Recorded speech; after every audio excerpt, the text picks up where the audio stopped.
بسم اللہ الرحمن الرحیم۔ آج کی جو حدیث مبارکہ ہے اس کا عنوان ہے بڑے جانور میں کتنے حصے ہو سکتے ہیں۔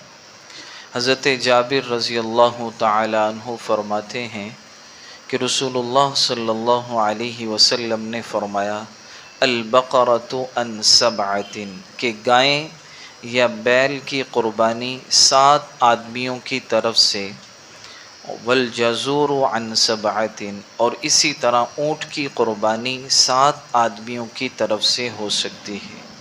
علماء نے، فقہاء اکرام نے اور ماہرین حیوانات نے یہ بات لکھی ہے الجاموس نوع من البقر، کہ جو بھینس ہے یہ بھی گائیں کی ایک قسم ہے۔ گائیں کا ذبح کرنا یہ تو اللہ کے نبی سے ثابت ہے، لیکن اس زمانے میں سرزمین عرب پر بھینس موجود نہیں تھی، اس لیے آپ سے ثابت نہیں کہ آپ نے بھینس کی ہوئی، لیکن بھینس کی قربانی بلا شک و شبہ جائز ہے، قربانی ہو سکتی ہے۔ تو اسی طرح بھینس کے بھی 7 حصے ہو سکتے ہیں۔ تو بھینس اہل عرب کے نزدیک گویا گائیں کی ہی ایک قسم ہے جو عرب میں نہیں ہوتی، اس لیے اس کا اس حدیث میں الگ ذکر نہیں کیا گیا۔